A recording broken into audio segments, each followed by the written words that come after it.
Finally আজ ছিল বৃষ্টি রানীর বিয়ে, আর ও আমায় সকালবেলা 9টায় মেসেজ করেছে, কিরে তুই রেডি আয়। আমি তখন বলছি আমি রেডি হচ্ছি, কিন্তু তখনও আমি খাটে শুয়ে।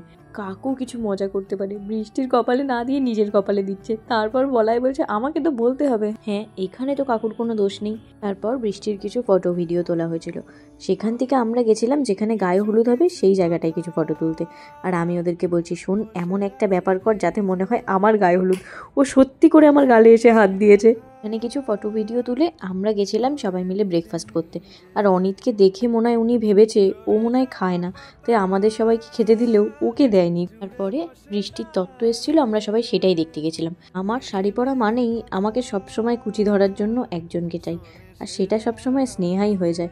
আর ওকে গায়ে হলুদের সাজটাই কি মিষ্টি লাগছিল, সবাই মিলে ওকে সেটাই বলছিলাম, শুনেও খুব খুশি হয়েছে। তারপর জল ভরতে যাওয়ার কথা ছিল সবার। আর এখনকার কিছু হওয়া মানেই তুমি একটা করে কিছু করবে আর তোমাকে ফটো তুলতে একবার করে দাঁড় করিয়ে দেবে, সেটাই এখানে হচ্ছিল।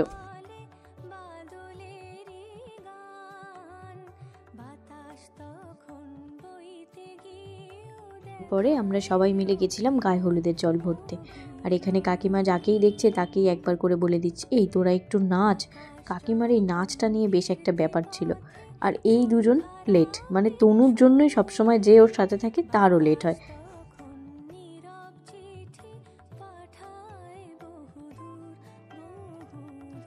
আর কাকিমার অনেকক্ষণ ধরেই একটু নাচতে ইচ্ছা করছিল, লাস্টে গিয়ে কাকিমা ঠিক একটু নেচে দিয়েছে।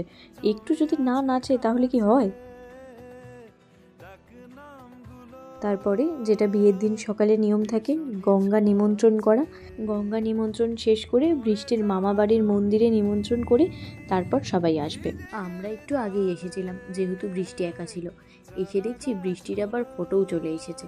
আর এখানে বৃষ্টি আমাদের উপর খুব রেগে গেছিলো যেহেতু ওকে ছেড়ে আমরা সবাই চলে গেছিলাম। আর বাইরে খুব রোদ বলায় ও বলছে বেশ হয়েছে।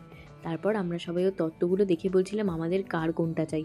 ও বলছে চিপস আর কিটক্যাটটা বাদে তোরা সব নিতে পারিস। আমরা বলছি ওই দুটোই আমাদের চোখ। বৃষ্টি বলছে না তোরা ক্রেসপিলোটা নেই, ওইগুলো আমার বর সাজিয়েছে, দেওয়া যাবে না। আমি যে আচ্ছা তোর বর সাজিয়েছে বলে দেওয়া যাবে না? বলছে না, একটু করে শেয়ার দেওয়া যাবে, কিন্তু সেই শেয়ার আমরা কেউ পাইনি। তারপর এখানে বৃষ্টি আফগানি পোলাওয়ের গন্ধ শুকে নিজেকে আর কন্ট্রোল করতে না পারে ওকে আখের রস দিয়ে কাকু ঠান্ডা করছিল। আর বলছিল ওকে একটু তোরা চোখে চোখে রাখিস, না হলে কিন্তু একটা বিপদ ঘটিয়ে ফেলবে। তারপর আমরা সবাই গায়ে হলুদের জন্য রেডি হচ্ছিলাম। আর এই ব্যাপারটা কি মিষ্টি দেখো, বৃষ্টির ছাদ থেকে ওর গায়ে হলুদের আসতে দেখে ও নাচানাচি শুরু করে দিয়েছে। আর এই বাঙালি বিয়ের রিচুয়ালসগুলো দেখতে যে কি ভালো লাগে, আমার মনে হয় বাঙালি বিয়ের মতো রিচুয়ালস আর অন্য কোনো বিয়েতে হয় না। আর গায়ে হলুদের এত রিচুয়ালসের মধ্যে আমার সবথেকে পছন্দের যদি কোনো রিচুয়ালস বলে তাহলে পা দিয়ে এই মাটির তৈরি এই জিনিসটাকে ভাঙা। এটাকে কি বলে আমি ঠিক জানি না, বাট এইটা দেখতে আমার খুব ভালো লাগে। আর এখানে ওনার হাত পুছতে হতো সেটা একটু উনি বলতো, তাই বলে বৃষ্টির শাড়িতে এইভাবে উনি হাত পুছে দেবে, এটা কিন্তু উনি ঠিক করেননি। বৃষ্টি তুই কিন্তু এটা ওনাকে বলবি। আর এখানে একটা ভিডিও ক্লিপ নেওয়ার ছিল, যেটা 3বারেও ঠিক করে মনের মতো হয়ে ওঠেনি। যতবার ছুটছি সবাই যে যার নিজের গায়েই ফুলগুলো আসছে। তারপর সময় না থাকায় লাস্ট পার্টটা মোটামুটি কোনো রকম একটা হয়েছিল। এখানে সব নিয়মকানুন শেষ করে সবাই চলে গেলেও আমরা কনস্ট্যান্ট ফটো তুলে যাচ্ছিলাম। সবাই চলে যাওয়ায় পরে আমরা এক প্রকার সবাই মিলে দৌড়ে গেছিলাম। আর আমি বৃষ্টির থেকে বড় বলে বৃষ্টির ছোট বোনগুলো আমাকে হলুদ মাখিয়ে এত বাজেভাবে অপমান করেছে যে দিদি তোমার যাতে তাড়াতাড়ি বিয়ে হয়ে যায়। এটা কিন্তু আমার সাথে একদম ঠিক হলো না, কিন্তু আমার খুব খারাপ লেগেছে। ঠিক আছে, কোনো ব্যাপার না, স্নেহা তো আছে, সে আবার আমাকে ভালো করে পুছেও দিয়েছে। তারপর আমরা সবাই খাওয়া দাওয়া করে বাড়ি এসেছিলাম, কারণ বিয়েটা খুব তাড়াতাড়ি ছিল, আমাদের সবাইকেই একটু তাড়াতাড়ি যেতে হতো। তারপর আমরা সবাই মিলে খেতে বসেছিলাম।